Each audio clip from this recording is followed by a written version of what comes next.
About 1977, I decided to have a look at the Quran. I never met a Muslim. I lived 100 kilometers from the nearest Muslim. See, what interested me was what non-Muslims said about Muhammad.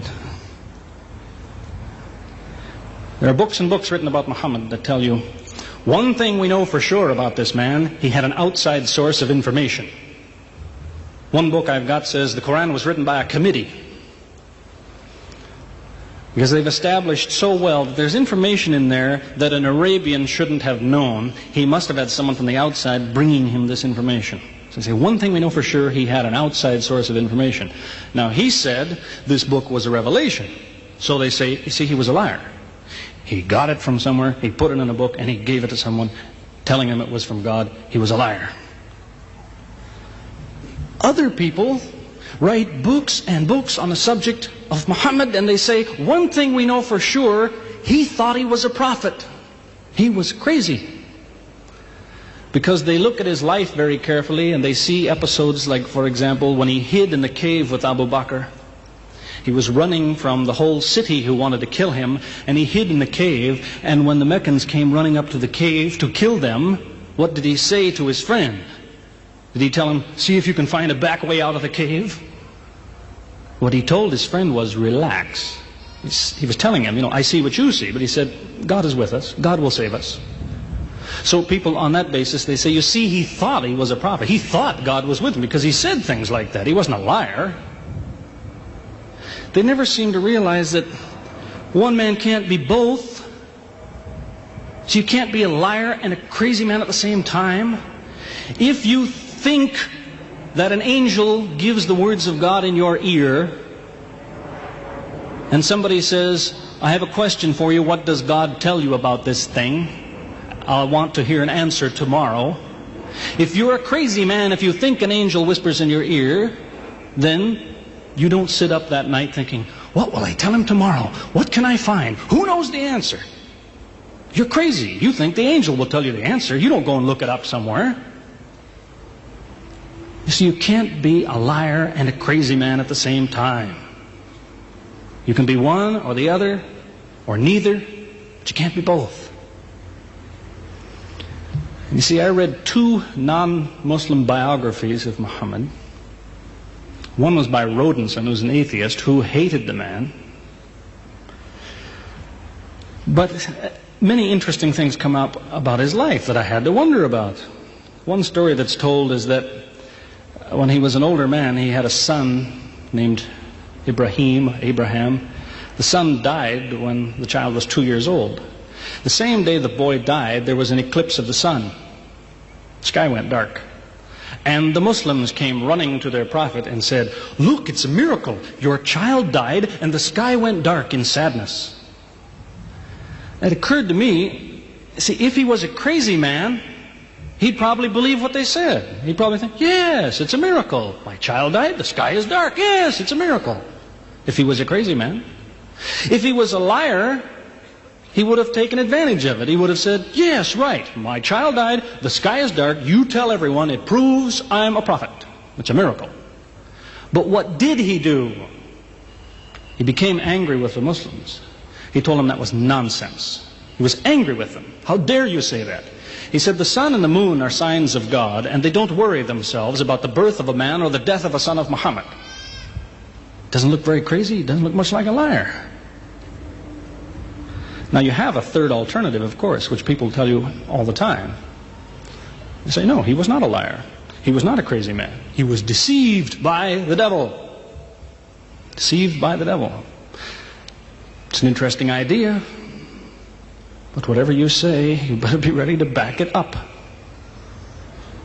There's a lot of difficulties with that idea. For example, there is a verse in the Quran which tells the reader about a good habit to develop.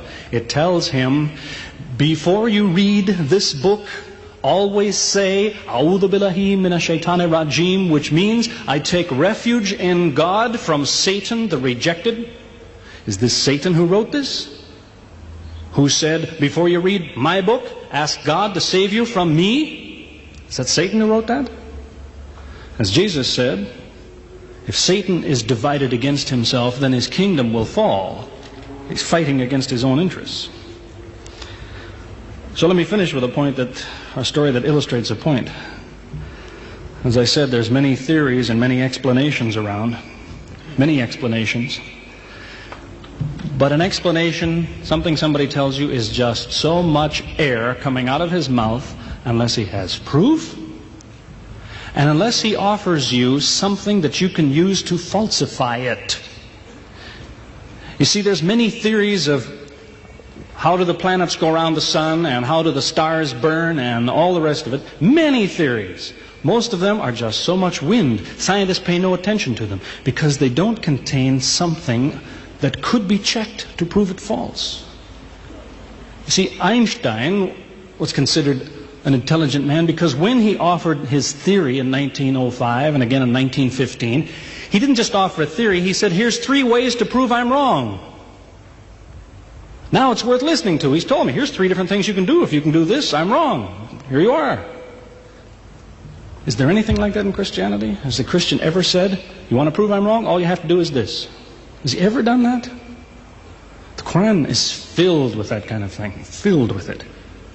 Saying, you want to prove this book is wrong? Do this. Prove it. Go ahead. Do it. Filled with that kind of thing.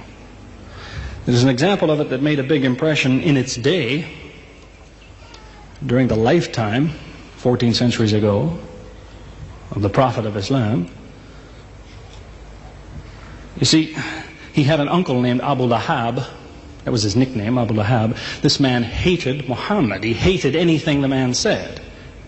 He used to watch him going through the city, and if he saw him talking to someone, he waited till they split up. He'd go after the man he spoke to and take him and say, what did Muhammad tell you? Whatever it is, it's a lie. Did he tell you day? It's night.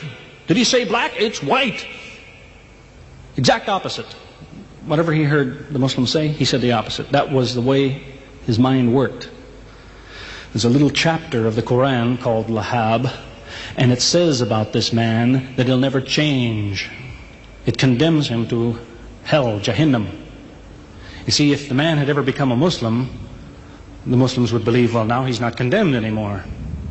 You see, for 10 years before Abu Lahab died, that was a part of the Quran. And the Muslims could come to Abu Lahab and say, do you know, it's been revealed to us in our book that you will never be a Muslim. God says you will never be a Muslim. For 10 years they told him that. All he had to do was say, well, your book is wrong. I want to be a Muslim. What do you think of your book now? That's all he had to do. He had 10 years to think about it. And that's the way he was. See, if somebody is your enemy, you don't come to him and say, you want to prove I'm wrong? Here, say this. Come on, say it. If all you have to do is say the words and I'm wrong, you finish me. He never did it. See, this is one of many cases of something that was offered that could have been falsifiable. So it was.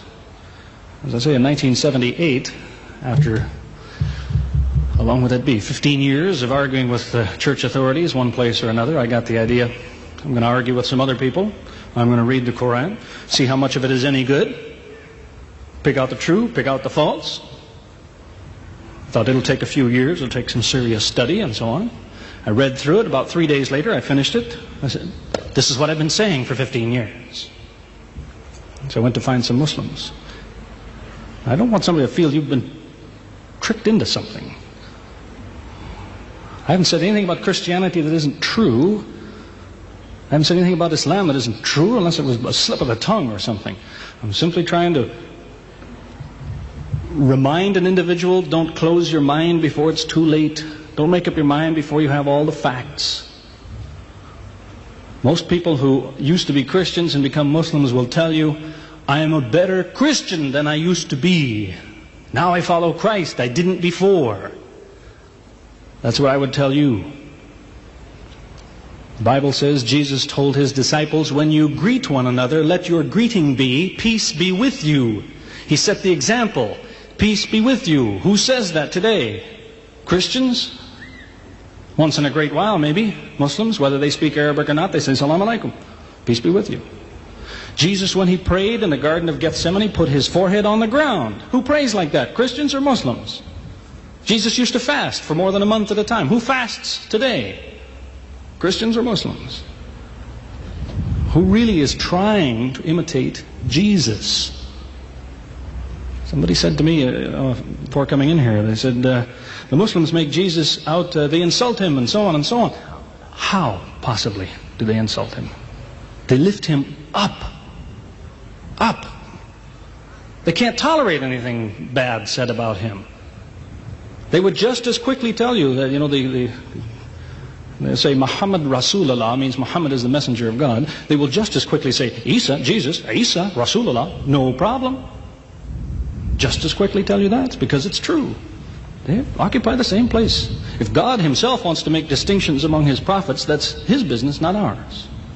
Treat them all with the same amount of respect. May God guide us always closer to the truth.